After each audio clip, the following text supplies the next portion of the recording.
దేవునికి మహిమ కలుగును గాక. హల్లెలూయా. ప్రియ సహోదరి సహోదరులరా, ప్రభు సన్నిధిలో కూడి వచ్చిన మీ అందరికీ కూడా ప్రభు అయిన యేసు క్రీస్తు నామమున వందనాలు చెల్లిస్తూ ఉన్నాను. దేవుడు ఆయన కృప చేత మనలందరినీ కూడా ఆయన సజీవమైన రెక్కల కింద ఆయన సంఘమును ఆయన కాపాడుచూ ఉన్నాడు. స్తోత్రం. మంచిది. ఈ సమయంలో మనము దేవుని వాక్యాన్ని ధ్యానిద్దాము. ఈ పునరుద్ధాన ఆరాధనలో ప్రభు మన కొరకు ఏవైతే సిద్ధపరిచి ఉన్నారో మరి పరిశుద్ధ గ్రంథమందు ఒక వాక్య భాగమును చదువుకొని మనం ముందుకు వెళదాం. ఈ సమయంలో కీర్తనల పుస్తకంలో నుండి 84వ అధ్యాయము మొదటి నుంచి ఒక 2 వచనాలు మనం చదువుదాం. సైన్యములకు అధిపతియగు యెహోవా, నీ నివాసములు ఎంత రమ్యములు! యెహోవా మందిరావరణములను చూడవలెనని నా ప్రాణము ఎంతో ఆశపడుచున్నది. అది సొమ్మసిల్లుచున్నది. జీవము గల దేవుని దర్శించుటకు నా హృదయమును నా శరీరమును ఆనందముతో కేకలు వేయుచున్నవి. అందరూ కూడా ధ్యానపూర్వకంగా ఈ మాటలు వినాలని మరొకసారి ప్రభు పేట మీకు తెలియచేస్తున్నాను. భక్తుడు దేవుని అందలి దేవుని మందిరమును గూర్చి, మందిరములో ఉన్న ఆ ప్రాంతమును లేక ఆ ప్రభావమును, ఆ విషయాల్లో ఆయనకి దేవుడు కొన్ని విషయాలు గ్రహించే జ్ఞానము ఆయనకు అనుగ్రహించారు. ఆయన అంటున్నాడు, నీ మందిరము, నీ నివాసములు ఎంతో రమ్యమైనవి అని అంటున్నారు. స్తోత్రం.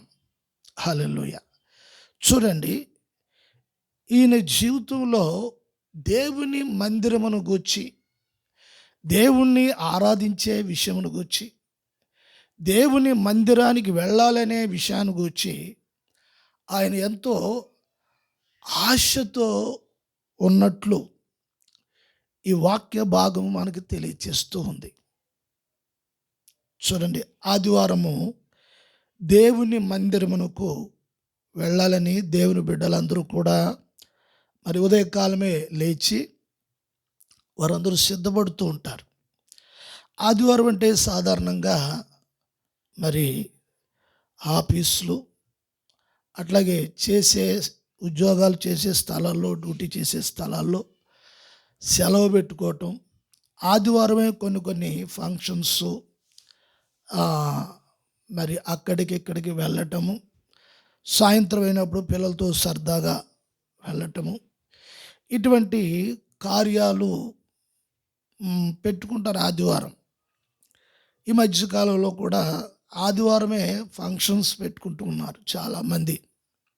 కానీ ఇక్కడ భక్తుడు మాట్లాడుచున్న మాటలు చూస్తే ఆయనకి దేవుని మందిరానికి వెళ్ళాలి అని, దేవుని మందిరాన్ని దర్శించాలి అని, ఆ మందిరానికి వెళ్ళి ఆ ప్రభావమును చూడాలి అని, ఇవన్నీ కూడా ఆయన తలపోసుకుంటూ ప్రభు సన్నిధిని వర్ణిస్తూ ఉన్నాడు. యెహోవా, నీ నివాసములు ఎంత రమ్యములో. ప్రైదలో చూడండి, ఆరాధనకు వచ్చిన తరువాత ఆరాధనలో కూర్చొని పాటలు పాడుచున్నప్పుడు, ఆరాధిస్తున్నప్పుడు, మరి సంఘంలో లేచి ప్రభువుని గనపరచటానికి, దేవుడు చేసిన మేలును గూర్చి కుటుంబాల్లో, బిడ్డల విషయాల్లో భర్త విషయంలో, భార్య విషయంలో, అత్తమామల విషయంలో, కుటుంబంలో అన్నదమ్ముల విషయంలో చేసిన మేలును బట్టి సంఘంలో బిడ్డలు లేచి ప్రభువుని గణపరిచే సందర్భాలు ఎన్నో ఉంటూ ఉంటాయి. సంఘానికి ఆరాధనకు వచ్చిన వారు ఆ సాక్ష్యాలు వింటూ పాటలు పాడుచు మాట్లాడిన సాక్ష్యాలను బట్టి వారిలో కూడా ఉన్న కొన్ని విషయాలను సరి చేసుకునే సందర్భాలు దేవుని సన్నిధిలో ఇవన్నీ కూడా ఈ 84 కీర్తనలో ఉన్న భక్తుడు ఈ అన్ని అనుభవాలు ఆయన గమనిస్తున్నాడు, గ్రహిస్తున్నాడు. ఆ విషయాలను తలపోసుకుంటున్నప్పుడు ఆయన హృదయము ఎంతో ఉల్లాసంగా ఉంది. శరీరము, ఆయన హృదయము కూడా దేవుని సన్నిధిలో పులకరిస్తూ ఉంది. ప్రైజ్ ది లార్డ్, హల్లెలూయా.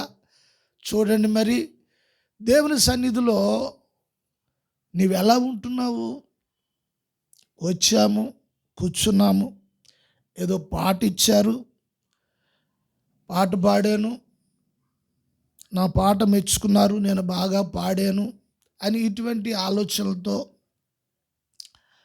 లేకపోతే ఏదో అనాలోచనతో దేవుని సన్నిధిలో ఉండటం అనేది దేవుని బిడ్డలకు క్షేమము కాదు. ఎందుకంటే ఈ 2వ వచనంలో ఒక మాట, యెహోవా మందిరావరణములను చూడవలెనని నా ప్రాణము ఎంతో ఆశపడుచున్నది, అది సొమ్మసిల్లుచున్నది. జీవము గల దేవుని దర్శించుటకు, జీవము గల దేవుణ్ణి దర్శించుటకు నా హృదయమును నా శరీరమును ఆనందముతో కేకలు వేయుచున్నది. ఆయన అంటాడు, నేను మందిరములోనికి వెళ్ళి ఎవరిని దర్శించటానికి, ఎవరిని దర్శిస్తారు అంటే నేను దేవుణ్ణి దర్శించుకుంటాను. అంటే ఇప్పుడు దేవుని మందిరము, దేవుని నివాసము, అక్కడ దేవుని ప్రజలతో దేవుడు దర్శిస్తారు. ఎలా దర్శిస్తారు అంటే దేవుడు తన దైవజనుని ద్వారా వాక్కును ప్రకటిస్తారు. ప్రజలు కావలసిన మాటలు, వాక్యాలు, ఎవరు ఏ పరిస్థితుల్లో ఉన్నారో ఒకరికి తెలియదు.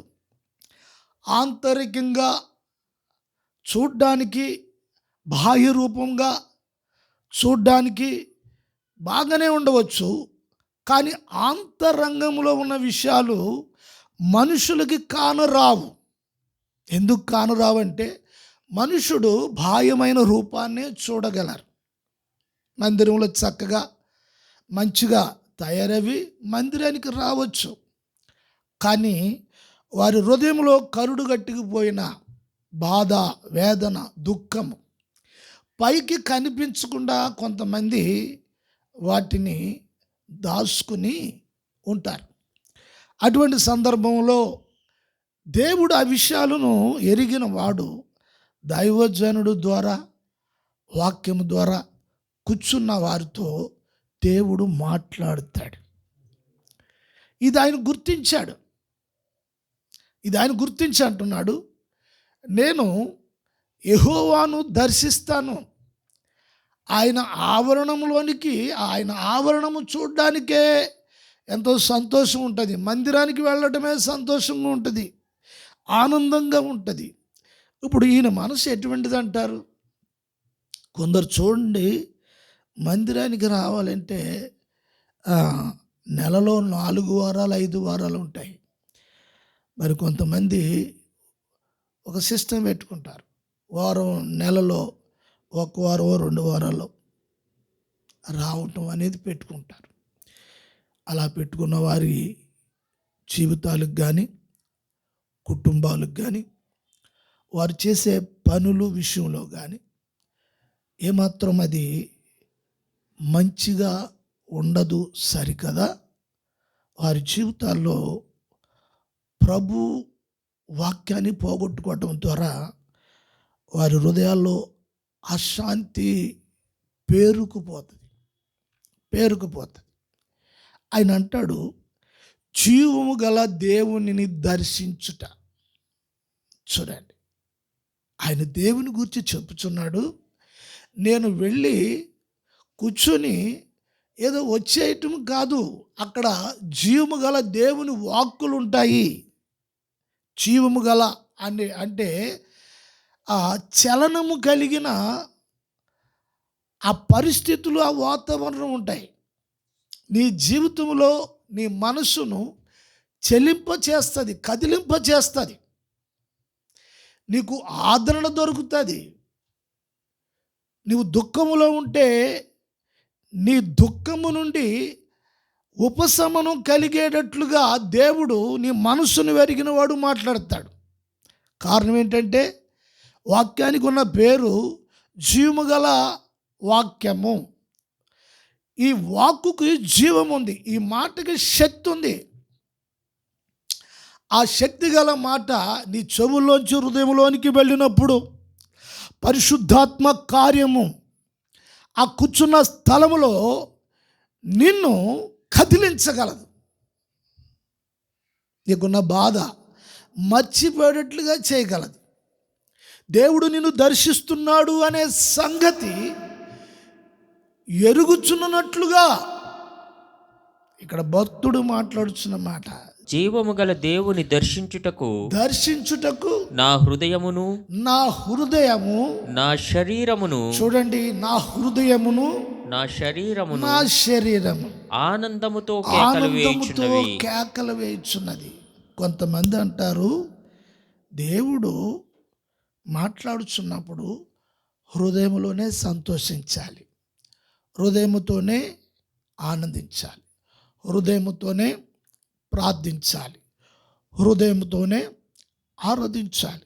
ఇక్కడ హృదయములో జరుగుతున్న ఒక ప్రక్రియ, దేవుని ఆత్మ కార్యము లోపల జరుగుతున్నప్పుడు శరీరము కూడా స్పందిస్తూ ఉంది. ఆయన నోరు తెరవబడుతుంది. ఆయన ఆరాధనకు వచ్చి మౌనంగా ఉండట్లా, అలాగే ఓడగొట్టిన మంచం కూడా కూర్చోట్లా. ఆయన కదులుతున్నారు, ఆరాధిస్తున్నారు. హృదయములో ఎంతో ఆనందము పెళ్ళివి ఉరుకుతుంది. దేవునికి స్తోత్రం. ఆనందాన్ని వ్యక్తం చేస్తున్నారు. నా శరీరము కూడా కదులుతుంది, ఆనందంతో కేకలు వేస్తున్నారట. దేవునికి స్తోత్రం.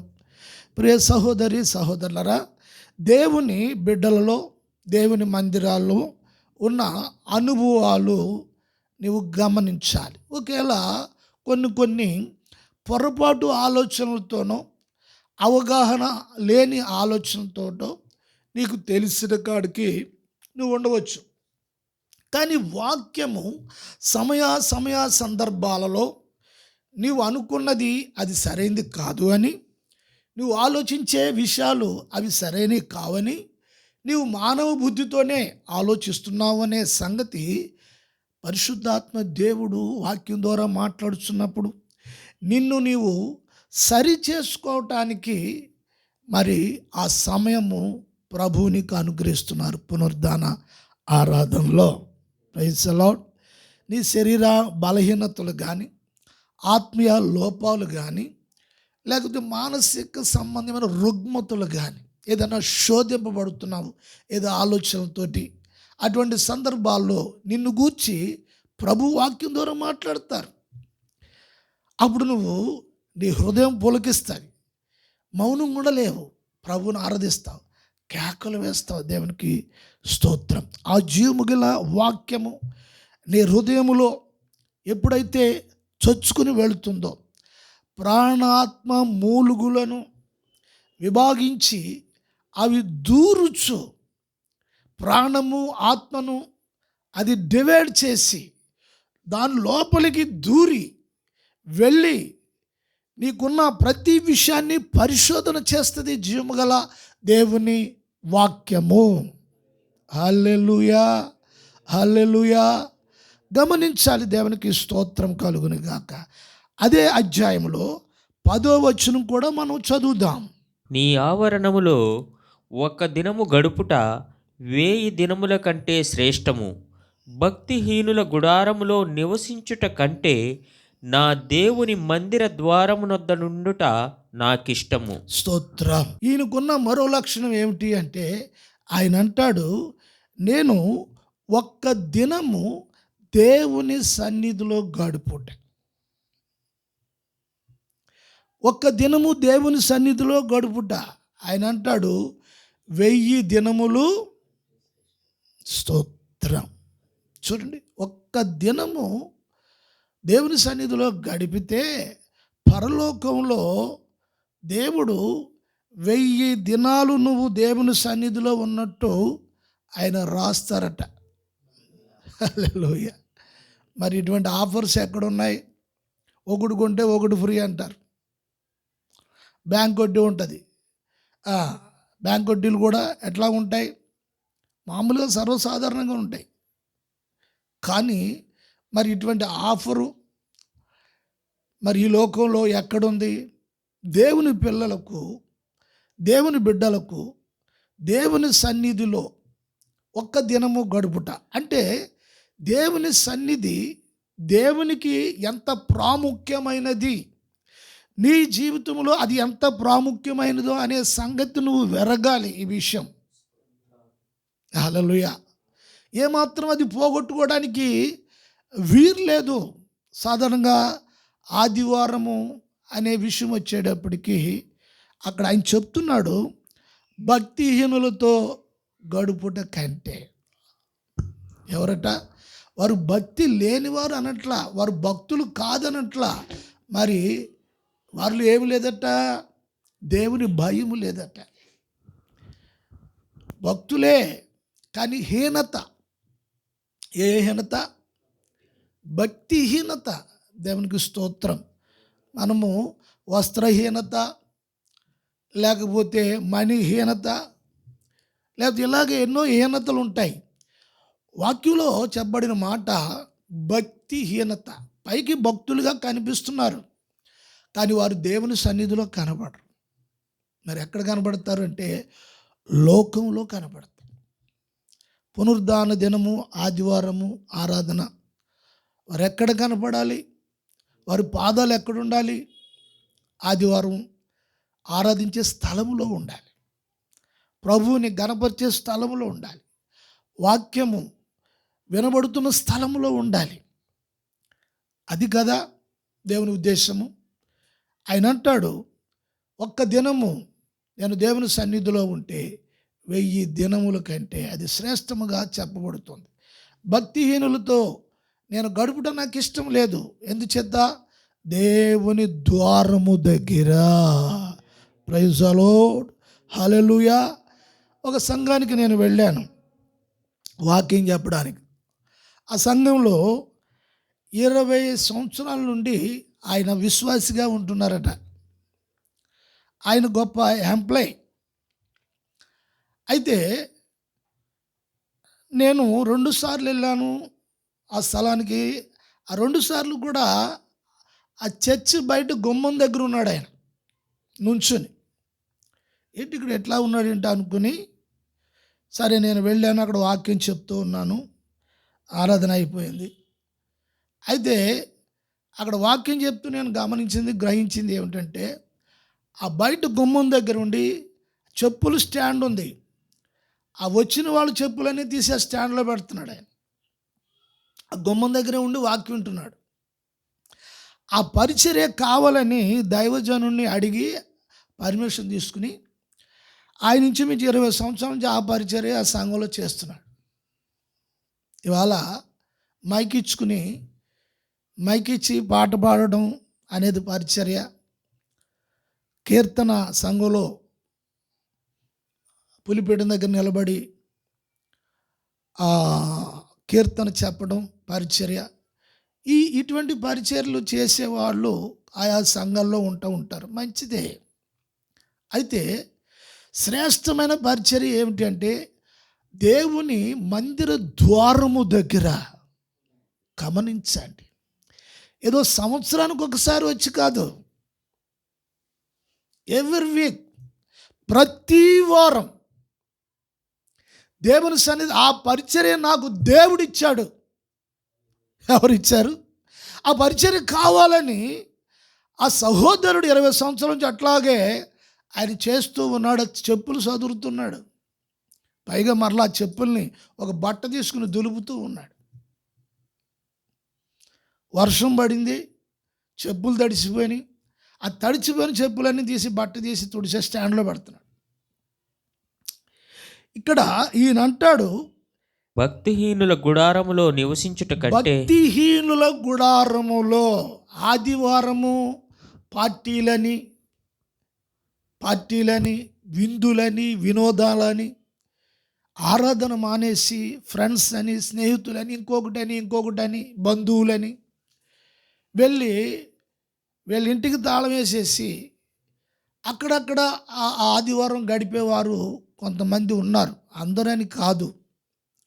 వాక్యలో చదవబడిన భక్తిహీనుల గుడారములో నివసించుట కంటే. ఎవరు భక్తిహీనులు అంటే దేవుని మందిరానికి కానీ, సంఘానికి కానీ, ఆరాధనకు కానీ ఏమాత్రము విలువలు ఇవ్వలేని వారు, లోక సంబంధమైన విషయాలకి వారు ప్రాధాన్యత ఇస్తారు. కొంతమందికి ఆదివారం ఆరాధన పెద్ద ప్రాముఖ్యంగా అనిపించదు.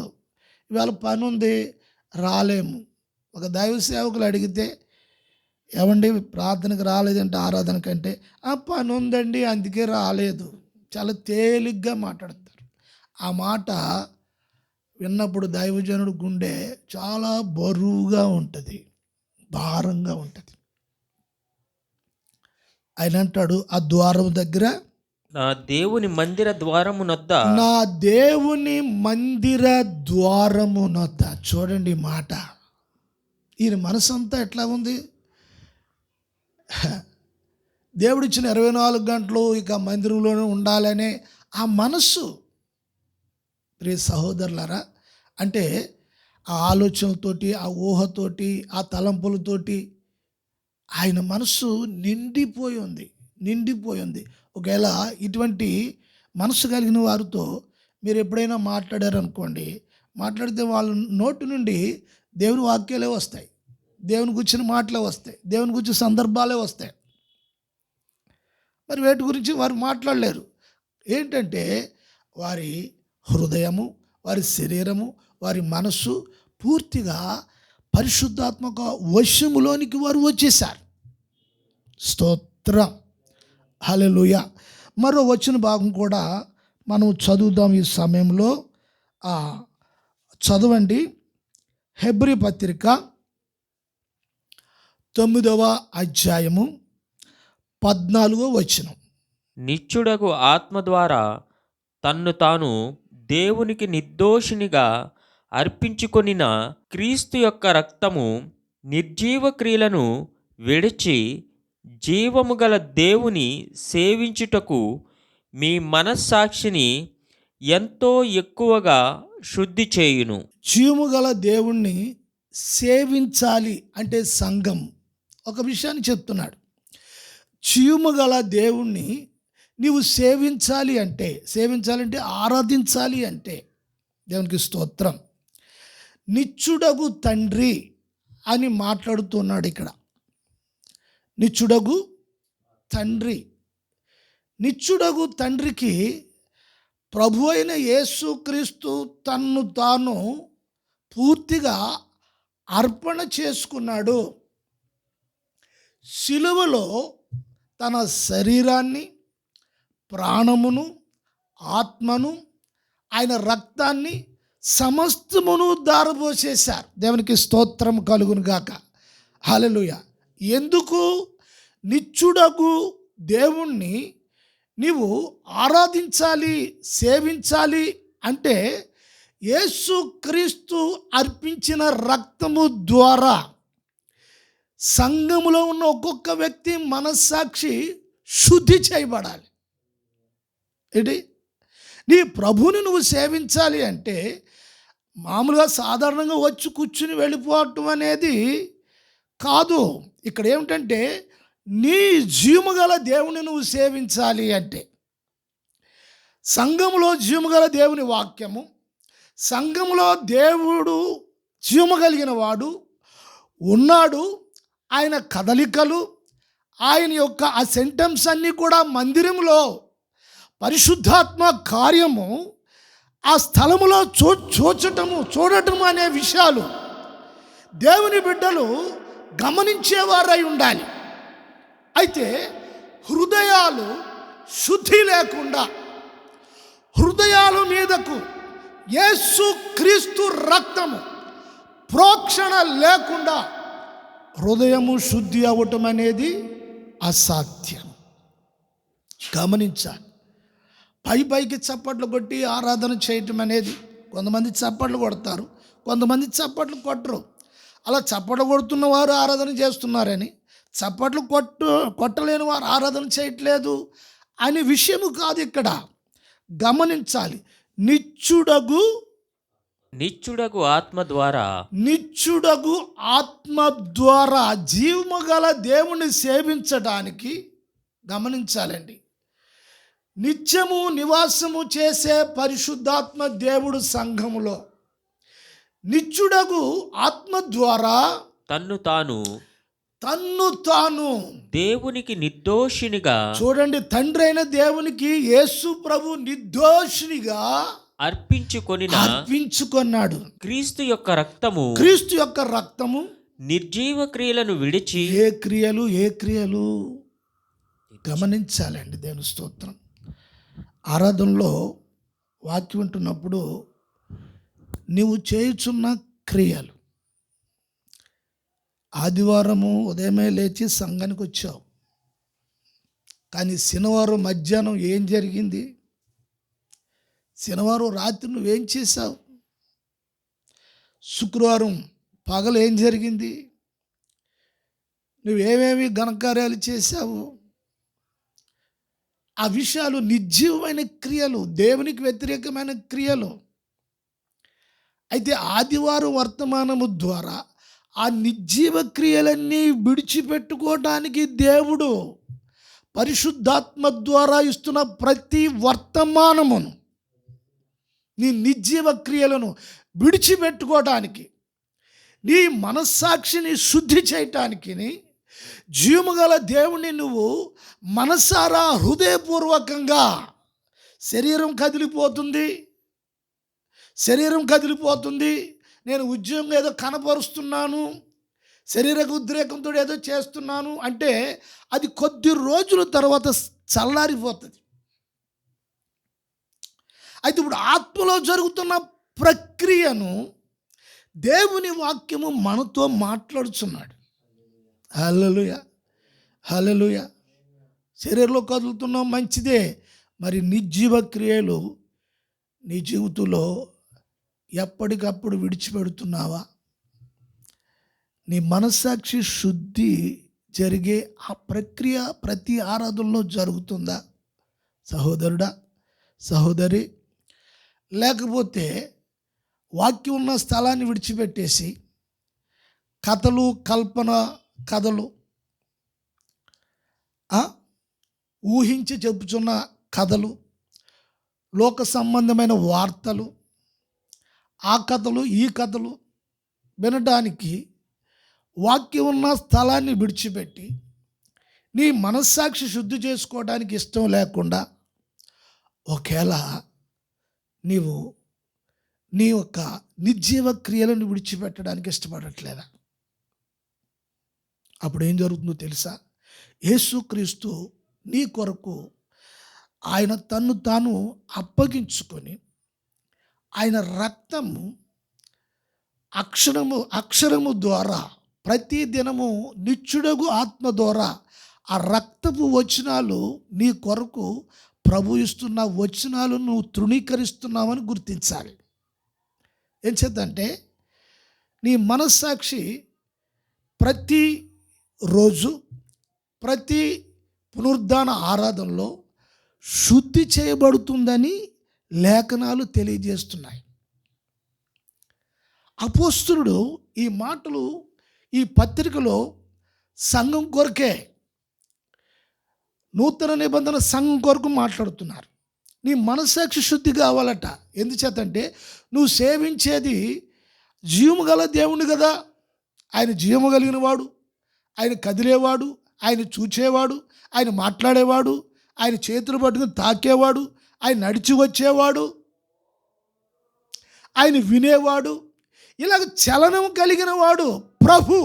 స్తోత్రం. ఈ జీవము గల దేవుడు నిన్ను దర్శిస్తాడు, నీతో మాట్లాడతాడు, నీ ప్రతి విషయాన్ని చూస్తాడు. ఆయన మాట్లాడుతున్నప్పుడు నీలోంచి వస్తున్న ఆ పశ్చాత్తాపమును బట్టి నీలో ఉన్న నిర్జీవ క్రియలు నిన్ను విడిచి వెళ్ళిపోతూ వెళ్ళిపోతూ వెళ్ళిపోతూ ఉంటాయి. హల్లెలూయా, హల్లెలూయా, హల్లెలూయా. కారణం ఏంటో తెలుసా? వాక్యము, సాక్ష్యపు రక్తపు వాక్యము నీ నిర్జీవ క్రియలను శుద్ధి చేస్తూ శుద్ధి చేస్తూ శుద్ధి చేస్తూ ఉంటాయి. అప్పుడు ఆరాధన ముగించుకొని చివరి ఆశీర్వాదంతో నువ్వు బయటికి వెళుతున్నప్పుడు ఎంతో రిలాక్స్ అయిపోయి, ఎంతో తేలికైపోయి, ఎందుచేత నిర్జీవ క్రియలు నీ జీవితంలో కొన్ని అక్కడ విడిచిపెట్టేశావు. నీ మనస్సాక్షి శుద్ధి అయిపోయింది, కడగబడిపోయింది. పరిశుద్ధాత్మ ఆ స్వేచ్ఛను, ఆ స్వతంత్రాన్ని దేవుని సంఘములో జీవముగల దేవుని కార్యము, పని అది జరిగించుచున్నాడు. దేవునికి స్తోత్రము కలుగును గాక. హల్లెలూయా. ప్రియ సహోదరి సహోదరులరా, ఈ మాటలు గుర్తించాలని ప్రభు పేట మరొకసారి మనం చేస్తున్నాం. మందిరానికి టైంపాస్కి కొంతమంది వచ్చేవారు ఉంటారు, టైంపాస్కి వచ్చేవారు కొంతమంది ఉంటారు. మరి అటువంటి వారు ఇటువంటి సందర్భాలు నువ్వు గుర్తిస్తే ఇక టైంపాస్ కాదు, టైమే తెలియదు నీకు. దేవునికి స్తోత్రం. దేవుని సన్నిధిలో గమనించాలి. కాలము, సమయాలు అన్నీ కూడా దేవుని స్వాధీనములో ఉన్నాయి. నీ ఆయుష్కాలం కూడా దేవుని స్వాధీనములోనే ఉన్నది. దేవునికి స్తోత్రం. హల్లెలూయా. మరో వచనం కూడా చూద్దాము. అపోస్తలుడైన పౌలు కొరింథీ పత్రిక, మొదటి కొరింథీ పత్రిక చదవండి, 6వ అధ్యాయము 19వ వచనం. మీ దేహము దేవుని వలన మీకు అనుగ్రహింపబడి మీలోనున్న పరిశుద్ధాత్మకు ఆలయమై ఉన్నదని మీరెరుగరా? మీరు మీ సొత్తు కారు. మీ దేహము దేవుని ఆలయమని మీరు ఎరుగరా? గమనించాలి ఈ మాట. అంటే నువ్వెప్పుడైతే నీ ప్రభుని సొంత రక్షకునిగా మీరు అంగీకరించారో, ఆయన్ని వాక్యము ద్వారా నూతన జన్మ ఎప్పుడైతే మీరు జన్మించారో, వాక్యం ద్వారా ఎప్పుడైతే మీరు జన్మించారో, అప్పటి నుండి మీరు దేవుని మందిరముగా కట్టబడుచు ఉన్నారు, దేవుని ఆలయముగా కట్టబడుచు ఉన్నారు.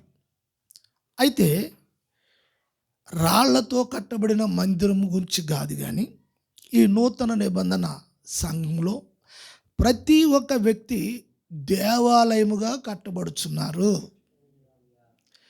దేవాలయముగా కట్టబడి మరి దాంట్లో ఎవరు ఉంటున్నారు అంటే పరిశుద్ధాత్మకు నివాస స్థలముగా ఉన్నారు అని పౌలు చెప్తూ ఉన్నారు.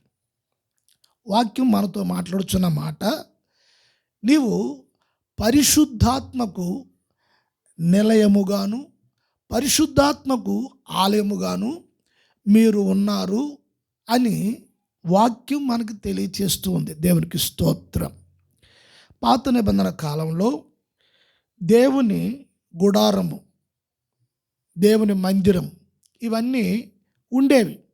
అయితే దానిలో ఏముండేవంటే దానిలో గంగాణం ఉండేది, కాళ్ళు చేతులు కడుక్కోవడానికి నీళ్లతో నింపబడిన గంగాణం ఉండేది. తర్వాత బలిపీఠం ఉండేది. దేవునికి స్తోత్రం. తర్వాత ధూపవేదిక ఉండేది. తర్వాత సముఖపు రొట్టెల బల్ల ఉండేది. ఇలాగా ధూపవృక్షము ఉండేది. ఇలాగ కొన్ని ఉపకరణాలు దేవుని మందిరములో ఉండేవి. అయితే ఇప్పుడు నీవే దేవుని ఆలయముగా, నీలో పరిశుద్ధాత్మ నిలయముగా నివాసము చేస్తున్నప్పుడు మరి నీలో కూడా ఆ ధూప వేదిక అనగా ప్రార్థనా జీవితం, ఆ గంగాణము, అది కాళ్ళు చేతులు కడుక్కోవటానికి ప్రభువును సేవించేవారు ఆ గుడారంలోనికి వచ్చి వారు కాళ్ళు చేతులు కడుక్కునేవారు. ఇది దేన్ని సూచిస్తుందంటే నీ పాపపు నడకలు, నీ పాపపు కార్యాలు, నిర్జీవ క్రియలు అవన్నిటినీ కడుక్కోవటానికి హెబ్రీ పత్రిక ఇందాక చెప్పినట్లుగా స్తోత్రం, హల్లెలూయా. సముఖపు రొట్టెలు బల్ల, జీవపు రొట్టె, సంఘములో సహవాస కూడిక, ప్రభువు వల్ల ఆరాధనలో పాల్గొనడానికి ఇది ప్రభుతో సహవాసము, సంఘముతో సహవాసము, పరిశుద్ధాత్మతో సహవాసము, పరలోకానికి సంబంధించిన కార్యం ఇది. ఇవన్నీ అయితే ఇప్పుడు నీవే దేవుని ఆలయముగా అపోస్తల బోధ ద్వారా అపోస్తులు ప్రవక్తలు వేసిన పునాది మీద మనము కట్టబడుచున్నామని పౌలు చెప్పినట్లుగా దేవునికి స్తోత్రము కలుగును గాక, హల్లెలూయా. అయితే ఇప్పుడు నీవు నేను మనమందరము ఆలయముగా నా ఆలయముగా కట్టబడుచున్నప్పుడు ఆలయము పరిశుద్ధాత్మ నివాసము చేయుచున్నాడు, మీరు ఎరుగరా అంటూ ఉన్నారు. దేవుని స్తోత్రం. ఈ రోజున సంఘములో ఉన్న వారికి ఎంతమందికి విషయాలు తెలుసు? నేను దేవుని ఆలయమని, నేను దేవుని మందిరమని. మీరు మందిరానికి వచ్చారు కరెక్టే, కానీ నీ ప్రభువు నిన్ను మందిరంగా చేసుకుని నీలోనే ఆరాధన జరిగించాలని, నీలోనే ఆరాధన ఆయన ఆత్మలో పాలు ఇవ్వాలని ఆయన ఉద్దేశం కలిగి ఉన్నాడు. చాలామందికి పరిశుద్ధాత్మ నిర్లక్ష్యం చేస్తారు. పౌలు అంటారు, చదువుతాను ఆయనది, మీ దేహము, నీ దేహము దేవుని వలన, చూడండి, నీ దేహము అంటే నీ శరీరము దేవుని వలన మీకు అనుగ్రహింపబడినది. దేవుని వలన నీకు అనుగ్రహింపబడినది. ప్రియ సహోదరులారా, నీ శరీరము, నీ అవయవాలు అది దేవుని వలన నీకు అనుగ్రహింపబడినది. నా శరీరము నేను నా ఇష్టం వచ్చినట్టుగా చేసుకుంటాను, నా శరీరంలో ఉన్న అవయవాలను బాడు చేసుకుంటాను, నా ఇష్టము, నేను తగలబెట్టుకుంటాను, నేను ఆత్మహత్య చేసుకుంటాను, ఇలాగా నా శరీరం నా ఇష్టం, నేను తాగుతాను, నేను బార్బరాకు నవ్వులుతాను, నేను గుట్కా వేసుకుంటాను, నేను అది చేస్తాను, ఇది చేస్తాను. దేవుడు అంటున్నాడు, నాయనా ఆ శరీరాన్ని నేను నీకు అనుగ్రహించాను, హల్లెలూయా. నీ శరీరానికి ఆరోగ్యం నేనే ఇచ్చాను, నీ అవయవాలు మంచిగా పనిచేసినట్లుగా నేనే ఇచ్చాను. నీ దేహము దేవుని చేత అనుగ్రహింపబడి, దేవుని వలన మీకు అనుగ్రహింపబడి మీలోనున్న పరిశుద్ధాత్మకు. ఎవరున్నారు మీలో? పరిశుద్ధాత్మ. చూడండి, మీలో పరిశుద్ధాత్మ. ఒక సహోదరి నన్ను అడిగింది ఆరాధనలో, ఆ మంది నాకు పరిశుద్ధాత్మ లేదండి, పరిశుద్ధాత్మ పొందాలి అన్నారు. అయితే నేను గుర్తించి ఆమెతో చెప్పాను, పరిశుద్ధాత్మ లేదు నీలో అని ఎవరు చెప్పారమ్మా అంటే, నేను లేదని అనుకుంటున్నాను అని. వాక్యం వింటున్నప్పుడు ఆమె పశ్చాత్తాపడుతుంది. నీలో పశ్చాత్తాపాన్ని కలుగు చేసేవాడు పరిశుద్ధాత్మ దేవుడు. ఆయన నీలో పని చేయడానికి నువ్వు అవకాశం ఇవ్వకపోతే నీకు పశ్చాత్తాపం రాదు. అట్లా కూర్చుంటావు, వస్తావు, వెళ్ళిపోతావు, కన్నీరు రాదు. గమనిస్తున్నారా? అప్పుడు నేను చెప్పాను ఆ సహోదరుతోటి, అమ్మా మీకు పరిశుద్ధాత్మ మీలో ఉన్నారు, కాకపోతే ఏంటంటే నింపుదల లేదు అని చెప్పాను. నన్ను ఆత్మతో సంపూర్ణంగా నింపండి ప్రభు అని అడుగు అని చెప్పాను. అలా ప్రార్థన చేయండి. ఎప్పుడైనా చేసావా అంటే నేను చేయలేదండి అంటే ఆ నింపుదల కొరకు ప్రార్థన చేయి. నీలో ఉన్నారు లేదని అనుకోవద్దు, కానీ అది సంపూర్ణంగా సమృద్ధిగా నీ ఆత్మచేత నింపు ప్రభువా అని అడుగు అని చెప్పాను. ఆ సహోదరు చాలా సంతోషించి ఆమె వెళ్ళారు. దానికి స్తోత్రం. ఇక్కడ నీలో పరిశుద్ధాత్మ, మీలోనున్న పరిశుద్ధాత్మ, నీలోనున్న పరిశుద్ధాత్మ, చూడండి, నీలోనున్న పరిశుద్ధాత్మ, మీలోనున్న పరిశుద్ధాత్మకు ఆలయమై ఉన్నదని. నీలో ఉన్న పరిశుద్ధాత్మకు నీవేమై ఉన్నావు? ఆలయమై. నీవు ఆలయమై ఉన్నావు. చూడండి, ఈ సందర్భాన్ని నువ్వు ఎలా అర్థం చేసుకుంటావు? నువ్వు ఎలా గ్రహిస్తావు? ఇది నువ్వు గ్రహిస్తున్నప్పుడు నీ స్పందన ఏమిటి? నీ ఫీలింగ్ ఏంటి? మందిరాన్ని మంచి ఫ్యాన్లు, మంచి ఎయిర్ కండిషను, చైర్సు, మంచి మంచి కార్పెట్స్,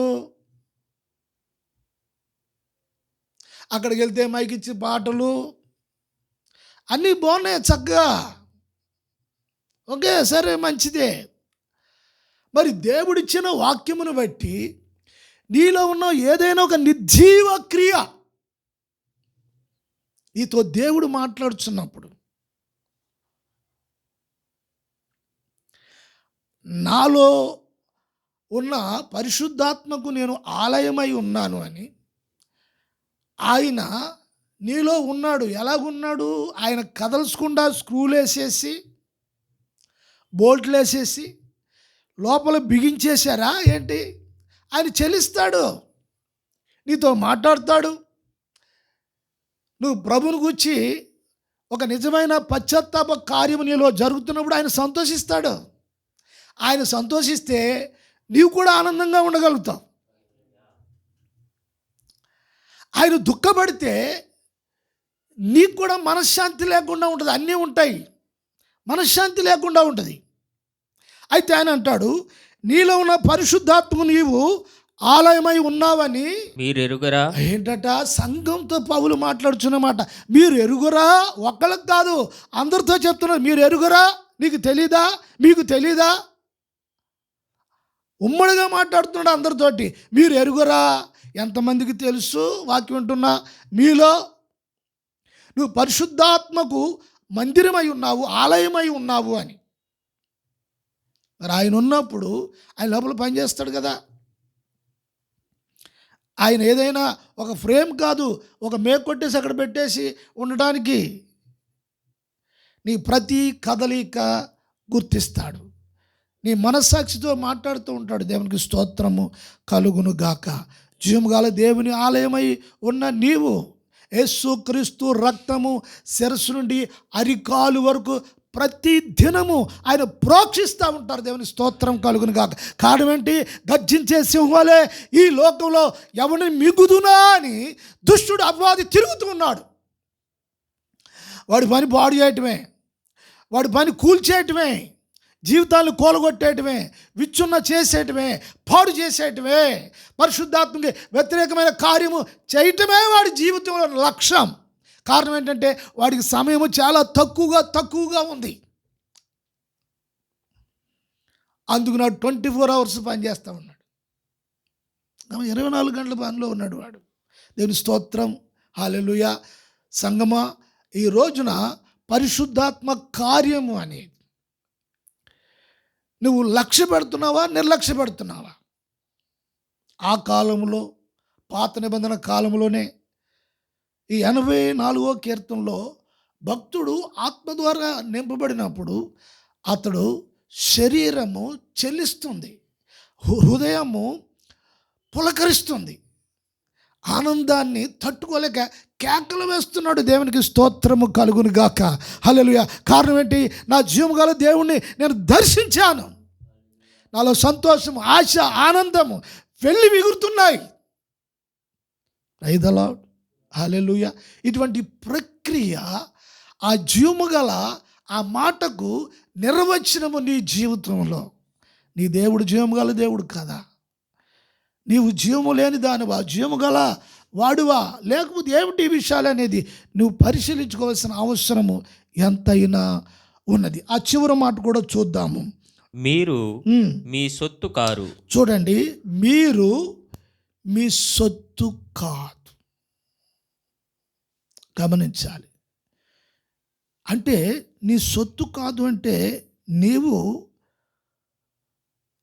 ఎవరికి సంబంధించిన వ్యక్తివి అంటే ప్రభు అంటున్నారు, నీవు నా ప్రాపర్టీ అంటున్నాడు ఆయన, నా సొంతం, నాది అంటున్నాడు. ఇప్పుడు నీవు ఆయన సొత్తు అయినప్పుడు నిన్ను గూర్చి కానీ, నీకున్న సమస్యలను గూర్చి కానీ, నీకున్న పరిస్థితులను గూర్చి కానీ నువ్వు ఆలోచించవలసిన అవసరత, హక్కు అవి ఏమన్నా నీకు సంబంధించి అది నీ సొత్తు కానప్పుడు నువ్వు ఆలోచించి, లేకపోతే నీ సమస్యల గురించి నువ్వు పరిష్కరించుకోవడానికి, చేయటానికి నువ్వు చేసే ప్రయత్నం ఏదైతే ఉందో దాన్ని బట్టి చూస్తే నీవు నీవాడు అనుకుని, నీవు నీదాని అనుకుని ఆ భ్రమలోనే జీవిస్తూ, దానితోటే ఆ భ్రమలోనే భక్తి చేసుకుంటూ, ఆ జీవం గుచ్చిన విషయాల్లో చలనం లేకుండా సంవత్సరాలు ఎన్నో క్రిస్మస్లు అయిపోతున్నాయి, ఎన్నో గుడ్ ఫ్రైడేలు అయిపోతున్నాయి, ఎన్నో పుట్టినరోజులు అయిపోతున్నాయి, ఎన్నో అయిపోతున్నాయి. ఆయన ఏమంటున్నాడంటే, నువ్వు నా సొంతము అంటే ఏ ప్రాపర్టీ ఎవరిదై ఉంటుందో వారు దానికోసం ఆలోచిస్తారు. స్తోత్రం చెప్దాం ఒకసారి, హల్లెలూయా. నీవు నా సొంతం అంటున్నాడు, నీవు నా సొంతము, మీరు మీ సొత్తు కారు. చూడండి, ఆయన చెప్పేస్తున్నాడు, మీరు సంఘము,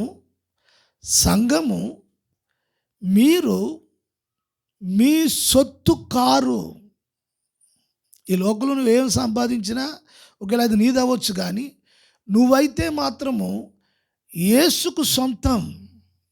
ఎందుకు అంటే యేసుకు సొంతము, ఆయన సొంతం అని ఎందుకు చెప్తున్నారంటే, ఏం పెట్టి ఆయన కొన్నాడు అని అంటే ఆయన అమూల్యమైన రక్తం పెట్టుకున్నాడు.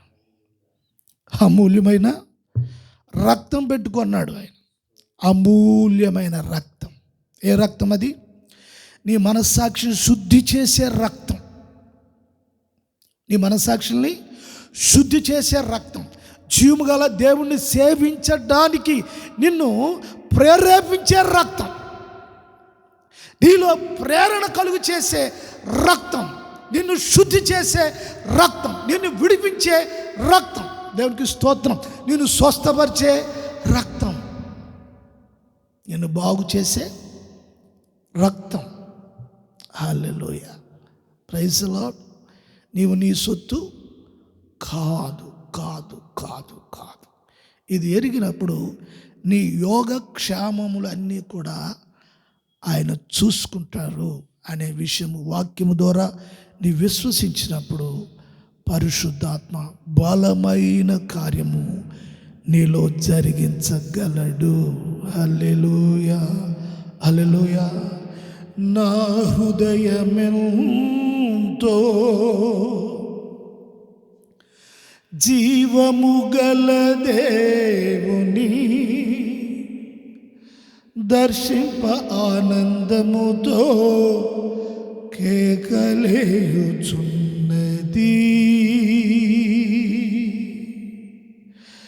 నా దేహమెంతో నీకై ఆశించి, నా దేహమెంతో నీకై ఆశించి శాశ్వత కృపను నేతాళంచగా, శాశ్వతమైన కృపను, శాశ్వతమైన కృపతో నిన్ను నింపి, స్తోత్రం, ప్రభువుని గురించి పాడకుండా ఉండలేవు, ప్రభువుని గురించి ప్రార్థన చేయకుండా ఉండలేవు, వాక్యాన్ని ధ్యానించకుండా ఉండలేవు, సంఘ పరిచర్య చేయకుండా ఉండలేవు, ప్రభు పరిచర్య నిమిత్తము సమర్పించుకోకుండా ఉండలేవు. ప్రభు విషయంలో కొన్ని విషయాల్లో మరి త్యాగం చేయటానికి నీ స్వార్థపూరితమైన నిర్జీవ ఆలోచనలు నీ హృదయంలో ఉన్నప్పుడు పరిశుద్ధాత్మ వాటినన్నింటినీ కూడా విడిపించగలరు. ప్రైజ్ ది లార్డ్, హల్లెలూయా. అప్పుడు నీ దేహము, నీ హృదయము పులకరిస్తూ పులకరిస్తూ పులకరిస్తూ ఉంటుంది. ఇట్టి అనుభవంలో నిన్ను చూడాలని పరిశుద్ధాత్మ ఎంతో ఆశతో ఎదురు చూస్తూ ఉన్నారు. సంఘంలో నీవు రాలేని దినాల్లో, ఆరాధనకి నువ్వు డుమ్మా కొట్టిన దినాల్లో ప్రభు ఆత్మ ఆయన సంఘంలో ఉండి ఆయన దుఃఖిస్తూ ఉన్నారు నీ విషయంలో. ప్రైజ్ ది లార్డ్, హల్లెలూయా. ఇక దుఃఖపరిచిన సమయము చాలు. ఇప్పటికైనా దేవుని సన్నిధికి వచ్చి అవన్నీ సరి చేసుకుని నిర్జీవ క్రియలన్నీ విడిచిపెట్టి యేసుక్రీస్తు కృపా సన్నిధిని మనము నిత్యము అనుభవించే అనుభవంలోనికి పరిశుద్ధాత్మ దేవుడు మిమ్ములను మీ కుటుంబాలను నడిపించునుగాక. ఆమేన్. ప్రార్థన నాతో కలిసి ఏకీభవించమని మీ అందరికీ మనవి చేస్తున్నాను. పరిశుద్ధుడైన మా పరమ తండ్రి, మీ పవిత్రమైన నామమును బట్టి స్తోత్రాలు వందనాలు చెల్లిస్తున్నాను. ప్రభువా, ఈ పునరుద్ధాన ఆరాధనలో ఆయన మీరు ఇచ్చిన వాక్కును బట్టి స్తోత్రాలు చెల్లిస్తూ ఉన్నాం. నాయన, నీ మందిరంకు రావాలని ఆశ, నీ మందిరంలో మిమ్మల్ని దర్శించుకోవాలని తృష్ణ నాయన మా బ్రతుకుల్లో మీరు అనుగ్రహించి జీవముగల దేవుని సేవించటానికి మీరు మాకు నేర్పించిన వాక్యమును బట్టి స్తోత్రములు చెల్లిస్తూ ఉన్నాం. అదేవిధంగా బిడ్డలందరినీ కూడా మీ కృపగల హస్తాలకు అప్పగిస్తున్నాను. ప్రతి కుటుంబము మీ పరిశుద్ధాత్మందలి ఆనందంతో మీరు నింపమని ప్రార్థన చేస్తూ ఉన్నాం. ప్రతి కుటుంబాన్ని మీరు ఆశీర్వదించండి, బలపరచండి, మీ కృపతో కప్పమని యేసు నామమున ప్రార్థిస్తున్నాను తండ్రి. మన తండ్రి అయిన దేవుని ప్రేమ, కుమారుడైన యేసు క్రీస్తు కృప, పరిశుద్ధాత్మ అన్యోన్య సహవాసము, సమాధానం లోకములో ఉన్న పరిశుద్ధులకును కూడి ఉన్న బిడ్డలందరికీ సదాకాలం తోడై నడిపించును గాక. యేసు రక్తమే జయం, ప్రభేసు రక్తమే జయం. యేసు నామమునకు సంపూర్ణ విజయం, అపవాది కార్యములకు అనంత నాశనము కలుగును గాక. Amen, amen, amen. Praise the lord. అందరికీ వందనాలు.